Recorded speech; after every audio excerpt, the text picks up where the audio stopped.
नमस्कार दोस्तों, स्वागत है आपका हरियाणा तक के खास शो द गुड़गांव रिपोर्ट में। और मैं हूं आपके साथ राहुल यादव। आज द गुड़गांव रिपोर्ट के इस एपिसोड में हम बात कर रहे हैं एक फर्जी रेप केस की। अभी तक आपने बहुत सारी कहानियां सुनी होंगी, बहुत सारे ऐसे खुलासे होते हैं जब रेप के मुकदमे जो एफआईआर दर्ज होती है वो बाद में फर्जी निकलती है। पता लगता है कि बदले की भावना से ये एफआईआर दर्ज कराई गई थी, ये मुकदमा कराया गया था और कई बार जो इसमें जिनको आरोपी बनाया जाता है उन्हें जेल काटनी पड़ती है और उसके बाद इस तमाम चीजों का खुलासा होता है। कुछ इसी तरह का मामला गुरुग्राम में भी सामने आया, लेकिन ये थोड़ा अलग है। दरअसल अभी तक आपने इस तरह के फर्जी रेप केस के बारे में नहीं सुना होगा। यहां पे एक महिला है जो कि एक एयरलाइन कंपनी के साथ पहले काम किया करती थी, कैबिन क्रू, और लगभग 5 से 6 लाख रुपए सालाना जो उसकी इनकम है वो होती थी इस नौकरी से। और किसी तरह वो मतलब एक लाइफस्टाइल ऐसी जीने लगी कि बेहद लग्जरियस चीजों का उसे शौक हो गया। उसका टेस्ट जो है वो एलीट किस्म का हो गया, यानी उसके पास जो इनकम है वो साल की 5 से 6 लाख रुपए है, लेकिन उसकी लाइफस्टाइल जो है वो लग्जरियस हो गई है और अब उसके शौक महंगे हो गए हैं। अचानक उसकी नौकरी जाती है। नौकरी जाने के बाद जिस व्यक्ति के साथ वो लिव इन में रह रही थी वो उससे शादी करने से मना कर देता है। लड़की को गुस्सा आता है और लड़की उसके खिलाफ रेप का मुकदमा लिखा देती है। इसके बाद अभिषेक नाम का वो लड़का, उसे सजा होती है, वो जेल चला जाता है। अब धीरे धीरे इस लड़की ने फिर से मिलना शुरू कर दिया। जेल जाकर अभिषेक से मिलती थी, ये उसको कन्विंस करना चाहती थी कि शादी तुम कर लो मुझसे और फिर ये जो पूरा मामला वो खत्म हो जाएगा, तुम जेल से बाहर आ जाओगे। अब अभिषेक ने भी इससे शादी की हां भर दी, लेकिन जब अभिषेक जेल में था तो वहां पर अभिषेक की एक मुलाकात होती है बिट्टू नाम के शख्स से। बिट्टू अब जो है वो एक दूसरे रेप केस में बंद था और उसी जेल में, यानी दोनों एक ही जेल में थे और वहां पर दोनों की मुलाकात हो गई। अब महिला जो है वो पैसे मांग रही थी अभिषेक से भी, और क्योंकि इसकी नौकरी जा चुकी है तो अपने लिव इन पार्टनर जो कि जेल में है, जिसके ऊपर रेप का मुकदमा दर्ज कराया कि उसने शादी से मना कर दिया, इसी बात से गुस्सा होकर और अब उससे ही पैसे मांग रही थी कि मेरे पास पैसे नहीं है। तो अभिषेक जो है इन दोनों के बीच में, यानी कि अब पहले साथ में रहे हैं तो दोनों के बीच में सहमति हो गई, बातचीत होने लगी, जेल में मिलने जाने लगी। तो अभिषेक ने कहा कि तुम बिट्टू से मिलो। जो बिट्टू दूसरा व्यक्ति जेल में बंद था वो जेल से छूट जाता है और जेल से बाहर आता है। बिट्टू से ये महिला मिलती है अभिषेक के कहने पर, जो कि इसका लिव इन पार्टनर है। और बिट्टू इसको ये कहता है कि अगर तुझे पैसे चाहिए तो मैं पैसे दे दूंगा, लेकिन तुझे एक व्यक्ति पर रेप का मुकदमा दर्ज कराना पड़ेगा। अब ये व्यक्ति कौन है? दरअसल बिट्टू पर जिस महिला ने रेप का मुकदमा लिखाया है वो शादीशुदा है और इसी महिला के पति पर ये मुकदमा लिखाने की जो लालच है वो दिया, इस जो ये महिला एयरलाइन के साथ पहले काम करती थी इसको लालच दिया गया, जो कि अभिषेक की गर्लफ्रेंड हुआ करती थी। अब बिट्टू ने कहा कि तुम्हें पैसे मिल जाएंगे क्योंकि तुम्हें पैसे चाहिए, तुम्हारे पास तंगी है और मेरा बदला पूरा हो जाएगा, यानी मेरे को जिस रेप केस में फंसाया गया है, मेरे पे जिस महिला ने रेप का केस दर्ज कराया था, तुम उसके पति पर रेप का केस दर्ज करा दो। यानी यहां पर झूठे रेप केस दर्ज कराने का जो पूरा खेल है वो चल रहा है। अब हुआ यह कि इस महिला ने एक शिकायत दी गुरुग्राम में, क्योंकि दोनों के बीच में सहमति बन गई, डील हो गई। तो महिला ने 11 दिसंबर 2025 को डीएलएफ फेज 2 के थाने में यह शिकायत दर्ज कराई कि उसने ऑनलाइन जॉब पोर्टल पर अप्लाई किया था, वहां से उसे एक नंबर मिला, उस मोबाइल नंबर पर उसने कॉल किया तो एक व्यक्ति से संपर्क हुआ और 15 नवंबर 2025 को दोपहर करीब 2 बजे नौकरी के इंटरव्यू के बहाने एमजी रोड मेट्रो स्टेशन पर उस व्यक्ति ने मुझे बुलाया और कहा कि वहां पर ऑफिस की गाड़ी बताकर एक गाड़ी में मुझे बिठाया गया और इस कार को अजय नाम का व्यक्ति चला रहा था। वह मुझे पहले एमजीएफ मेट्रोपॉलिटन मॉल ले गए, फिर वापस छोड़ते समय गाड़ी में मेरे साथ रेप किया, विरोध करने पर जान से मारने की धमकी दी। अब डीएलएफ फेज 2 के थाने में ये मुकदमा दर्ज हो गया है। पुलिस जो है इसको एक सच्चा मुकदमा मानकर इसकी जांच शुरू करती है। गुरुग्राम पुलिस आसपास की सीसीटीवी फुटेज जो है उसको खंगालती है कि कहीं कोई सुराग मिले, वो गाड़ी कौन सी है उसको ढूंढने की कोशिश करती है। मोबाइल नंबर जो है वो ट्रेस किए जाते हैं जो ये लड़की बता रही है, लेकिन कोई सबूत पुलिस के हाथ नहीं लगता। पुलिस काफी कोशिश करती है पर इस मामले में कुछ भी निकलकर सामने नहीं आ रहा। जिस व्यक्ति पर आरोप लगा है ना तो वो उस वक्त उस एरिया में मौजूद होता है, ना उसकी गाड़ी, ना उसका मोबाइल। तो पुलिस जो है अब इस मामले में फिर से पूछताछ करती है और इसी महिला से दोबारा से पूछताछ करती है, क्योंकि देखिए बहुत सारे ऐसे मामले आते हैं जिनमें रेप की शिकायतें झूठी निकलती है। तो गुरुग्राम पुलिस ने फिर अपनी यूटर्न लिया जांच में और वापस इसी महिला पर लौटे, इससे सख्ती से पूछताछ की गई। तो फिर इसने जो अपना पूरा खेल है वो पुलिस के सामने उजागर कर दिया और बता दिया कि कैसे इसके लिव इन पार्टनर का एक दोस्त है बिट्टू, उसके कहने पर इसने फर्जी मुकदमा डीएलएफ फेज 2 के थाने में दर्ज कराया है। और मुकदमा इसलिए दर्ज कराया क्योंकि इसको पैसों की दरकार थी, यानी इसको पैसे चाहिए थे।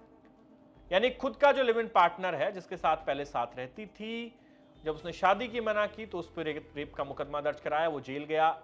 अब उसके साथ फिर से बातचीत होने लगी, दोनों के बीच चीजें नॉर्मल हो रही थी। अभिषेक ने कहा कि ठीक है, मैं तुमसे शादी कर लूंगा। कुछ दिन बाद अभिषेक जो है वो जेल से छूट जाता, मुकदमा वापस हो जाता, लेकिन इसने कहा कि हमें पैसे भी चाहिए। तो कहा कि तुम बिट्टू से मिलो, और फिर बिट्टू ने कहा कि तुम एक व्यक्ति पर रेप का मुकदमा दर्ज कराओ, तुम्हें पैसे दे दूंगा, मेरा बदला पूरा हो जाएगा। क्योंकि बिट्टू पर भी जिस महिला ने रेप का मुकदमा दर्ज कराया वो शादीशुदा है, और उसी महिला के पति पर, ये जो अभिषेक की लिव इन पार्टनर है, इसको कहा गया कि तुम उस पर मुकदमा दर्ज करा दो। यानी अदला बदली चल रही है, दोनों तरफ रेप के मुकदमे लगाकर रिवेंज लिया जा रहा है।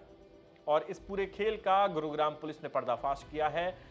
पुलिस की कस्टडी में भी आप जिस महिला को देख रहे हैं, चेहरा इसका ढका हुआ है, ये वही महिला है जो कि कापासेड़ा में एक किराए के कमरे में रहती है और एक एयरलाइन कंपनी के साथ काम किया करती थी। 6 महीने हो चुके हैं, इसकी नौकरी जा चुकी थी, लेकिन इसे पैसों की लोड़ थी क्योंकि इसकी जिंदगी है वो काफी शौकिया हो गई थी और ये महिला लग्जूरियस लाइफ जीने लगी।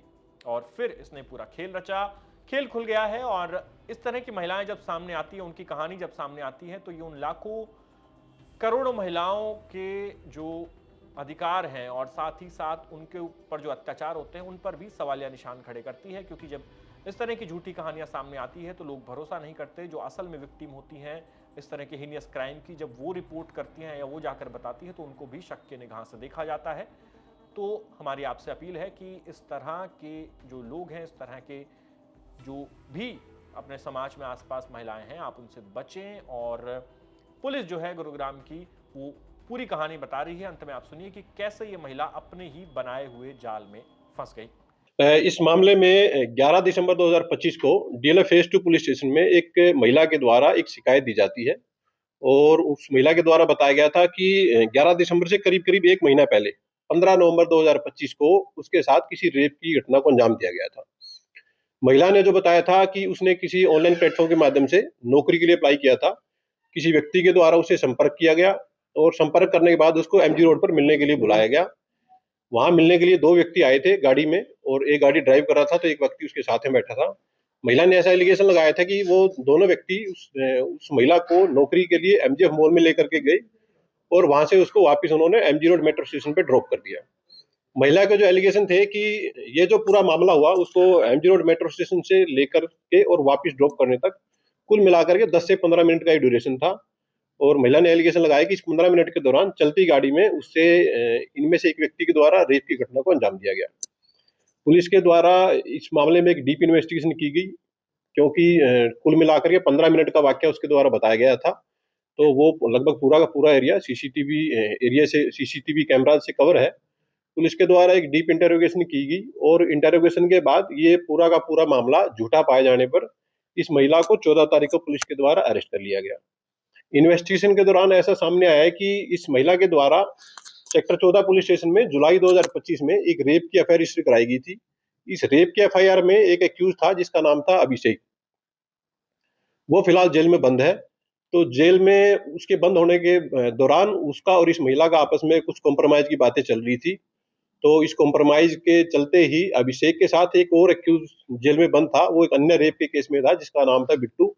इस महिला ने अभिषेक को जब कहा कि मैं बाहर हूं तो मैं आप मेरी कुछ मदद करो, अभिषेक ने बिट्टू को इसे मिलने के लिए भेजा कि ये जो बिट्टू है ये आपकी मदद करेगा। बिट्टू के द्वारा और इस महिला के द्वारा प्लान करके इससे पूरी की पूरी झूठी जो ये षड्यंत्र रचा गया था, ये इन दोनों के द्वारा एक प्लान किया गया था। इन्वेस्टिगेशन में ऐसा सामने आया है कि इस महिला के द्वारा जिस एक्यूज के अगेंस्ट, जिस व्यक्ति के अगेंस्ट रेप की एफआईआर कराई गई है उसका जो नाम है विपिन है, तो ये विपिन की वाइफ के द्वारा बिट्टू के अगेंस्ट एक रेप की एफआईआर कराई गई थी। तो बिट्टू के द्वारा बेसिकली ये प्लानिंग जो की गई थी वो उस रेप की एफआईआर के अगेंस्ट में प्रेशर बनाने के लिए ये झूठी एफआईआर उस महिला के साथ मिलकर षड्यंत्र करके एफआईआर रजिस्टर कराई गई थी। इस महिला को फिलहाल पुलिस के द्वारा अरेस्ट कर लिया गया है और जो जो एक्यूज इस पूरे घटनाक्रम में शामिल है उनकी पुलिस के द्वारा जल्दी अरेस्टिंग की जाएगी। महिला करती है ये जो महिला है फिलहाल ये कुछ नहीं करती। पूर्व में ये 2024 में ये एक एयरलाइंस में कैबिन क्रू की नौकरी करती थी। फिलहाल ऐसा सामने आया है कि ये फिलहाल ये कोई काम नहीं करती। कोई और भी इसके साथ शामिल है? देखिए अभी तक की जो इन्वेस्टिगेशन है उसमें ऐसा सामने आया है कि ये जो एक्यूज बिट्टू था ये बिट्टू इस पूरे मामले में संलिप्त था। बिट्टू के अगेंस्ट पहले से एक एफआईआर रजिस्टर है, तो उस एफआईआर को कैंसिल कराने के लिए या उसकी मुद्दइया पर दबाव बनाने के लिए एफआईआर रजिस्टर कराई गई थी। फिलहाल तक इन्वेस्टिगेशन में इन 2 ही लोगों की संलिप्तता सामने आई है। बिट्टू के अरेस्ट होने के बाद में और मामले में फर्दर इन्वेस्टिगेशन की जाएगी, और यदि कोई अन्य एक्यूज इस पूरे मामले में शामिल होगा तो पुलिस उसको भी अरेस्ट करके मामले का फर्दर खुलासा करेगी। बिट्टू ने इस लेडी को कुछ पैसे ऑफर किए थे कि तू अगर ये करेगी तो देखिए, अभी तक ऐसा सामने नहीं आया है कि कोई पैसे की डिमांड की गई थी।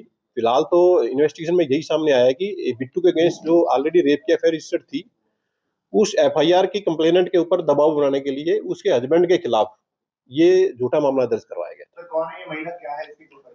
ये जो महिला है ये बेसिकली राजस्थान के गांव की रहने वाली है। फिलहाल ये दिल्ली में किराए पर रहती है, और जैसे मैंने आपको बताया कि 2024 में एक एयरलाइंस में ये कैबिन क्रू की नौकरी करती थी।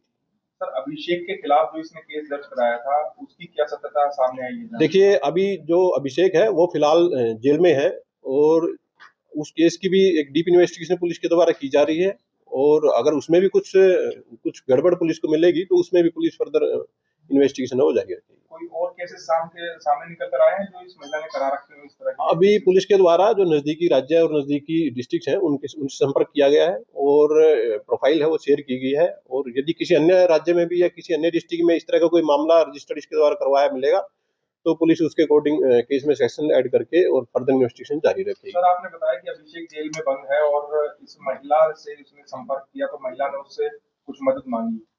अभिषेक ने जेल में बंद करते हुए इसकी मदद, इसने अपनी जो मदद की डिमांड है वो कैसे अभिषेक तक पहुंचाई?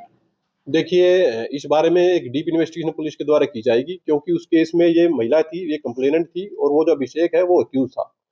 तो उस बारे में विस्तार से जांच की जाएगी कि इन दोनों का संपर्क कैसे हुआ, क्या ये जेल में उससे मिलने गई या किसी अन्य माध्यम से उसके द्वारा मैसेज भिजवाया गया। उसके बारे में एक डीप इन्वेस्टिगेशन की जा रही है। फिलहाल जो ये डीएल फेज 2 में रेप की एफआईआर उसने महिला ने रजिस्टर कराई थी, उसमें से रेप की सेक्शंस पुलिस के द्वारा हटा दी गई हैं, और जो अपराध महिला के द्वारा किया गया था, ये झूठा एफआईआर रजिस्टर कराने की जो सेक्शंस है पुलिस के द्वारा, उसमें इजाद कर ली गई है। बिट्टू गिरफ्तार हुआ?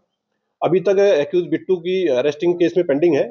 उसकी गिरफ्तारी के पुलिस के द्वारा लगातार प्रयास किए जा रहे हैं, और उसको जल्द से जल्द पुलिस के द्वारा गिरफ्तार कर लिया जाएगा। तो द गुड़गांव रिपोर्ट के आज के एपिसोड में इतना ही। आपसे फिर मुलाकात होगी अगले एपिसोड में। तब तक के लिए आप देखते रहिए हरियाणा तक। धन्यवाद।